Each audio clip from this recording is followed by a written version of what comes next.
ಪ್ರಶ್ನೆ ಮಾಡ್ಬೋದು, ಇದರಲ್ಲಿ ಏನು ದೋಷಗಳಿದ್ರೆ ಕೇಳ್ಬೋದು ಅಂತೇಳಿ. ಮತ್ತು ಅವ್ರು ಪಟ್ಟಿ ಮಾಡಿದ 18 ಲಕ್ಷಣಗಳು ನಾವು ನೋಡ್ಬೇಕಾಗ್ಯದ. ಅವೆಲ್ಲ ಗಮನಿಸಿದಾಗ ಸಹಜವಾಗಿ ಅದೊಂದು ಅಧಿಕೃತ ಮತ್ತು ಮ್ಯಾಕ್ಸಿಮಮ್ ವೈಜ್ಞಾನಿಕ ಅದಪ್ಪ ಅಂತ ಹೇಳಬೇಕಾಗ್ಯದ. ಇನ್ನು ಮುಂದಿನ ಜನಕ್ಕೆ ಬಿಟ್ಟಂಥದ್ದು. ಮತ್ತು ಇದನ್ನು ಈಗಾಗಲೇ ಸಿದ್ದರಾಮಯ್ಯನವರು ಇದನ್ನು ಫಿಕ್ಸ್ ಮಾಡ್ಕೊಂಡಿದ್ದಾರೆ. ಮತ್ತು ಈಗಾಗಲೇ ಅವ್ರಿಗೆ ಕನ್ಫರ್ಮ್ ಆಗ್ಯದ.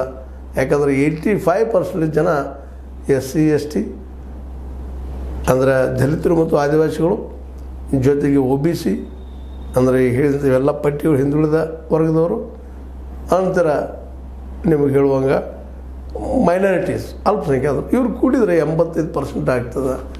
ಅಂದಾಗ ಸಿದ್ದರಾಮಯ್ಯನವರು ಇದನ್ನು ಎಸ್ಟಾಬ್ಲಿಷ್ ಮಾಡೋದು ಬಿಡ್ತಾರ ಅಥವಾ ರಾಹುಲ್ ಗಾಂಧಿಯವರು ಇದನ್ನು ಎಸ್ಟಾಬ್ಲಿಷ್ ಮಾಡೋದು ಬಿಡ್ತಾರೆ? ಯಾಕಂದರೆ ಎಲ್ಲರಿಗೂ ನ್ಯಾಯ ಸಿಗಬೇಕಾಗ್ಯದ.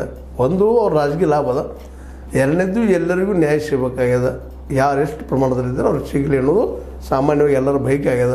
ಈವನ್ ಕಾನ್ಸಿರಾಮದ್ದು ಇದಾಗಿತ್ತು, ಕಾನ್ಸಿರಾಮದ್ದು ನಿಮಗೆ ಗೊತ್ತದ, ಮತ್ತು ಅಂಬೇಡ್ಕರ್ ಅವ್ರ ವಿಚಾರದಲ್ಲಿ ಇದಾಗಿತ್ತು. ಆದರೆ ಅವ್ರು ಬಯಸಿದ್ದು ಅಸ್ಪೃಶ್ಯರಿಗೆ ಮಾತ್ರ ಅಂತಿತ್ತು. ಅದರ ಕಾಲಾಂತರದಲ್ಲಿ ನಾವು ನಮಗೆ ಹೆಂಗೆ ಬೇಕು ಹಂಗಾನು ಅನುಕೂಲಿಸಿದ್ದು ಒಂದು ವ್ಯಾಖ್ಯಾನ ಮಾಡಿ ಇವತ್ತು ಹಂತಕ್ಕೆ ತಂದಿದ್ವಿ. ಹಿಂದುಳಿದವರ ಪಟ್ಟಿಯನ್ನು 18 ಲಕ್ಷಗಳೊಂದಿಗೆ ಮಾಡಿದ್ದಾರೆ.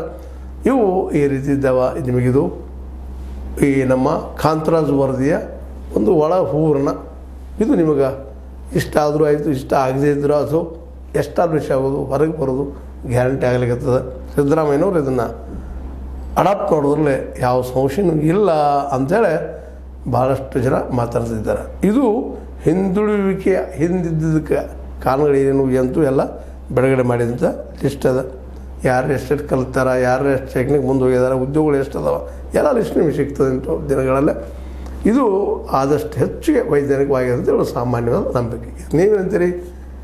ಇದು ಸರಿ ಇಲ್ಲ ಅಂತೀರ, ವೈಜ್ಞಾನಿಕ ಇಲ್ಲ ಅಂತೀರ, ಅವೈಜ್ಞಾನಿಕ ಅಂತೀರ, ವೈಚಾರಿಕವಾಗಿ ಇಲ್ಲ ಅಂತೀರ, ಏನಂದರೂ ಚರ್ಚೆ ಮಾಡಿರಿ, ತಿಳಿಸ್ರಿ ಮತ್ತು ಚರ್ಚೆ ಮಾಡ್ತಾ ಇರೋಣ ಅಂತ ಹೇಳ್ತಾ, ಇದು ನಿಮ್ಗೆ ಲೈಕ್ ಆಗಿರ್ಬೋದು. ಲೈಕ್ ಮಾಡಿ, ಶೇರ್ ಮಾಡಿರಿ, ಕಾಮೆಂಟ್ ಮಾಡಿ, ಜೊತೆಗೆ ಸಬ್ಸ್ಕ್ರೈಬ್ ಆಗಿ ನಿಲ್ಲಿಸಿ ಹೋಗ್ಬೇಡ್ರಿ. S60 ನ್ಯೂಸ್ ಇದು ಸತ್ಯದ ಕೈಗನ್ನಡಿ. ವಂದನೆಗಳು.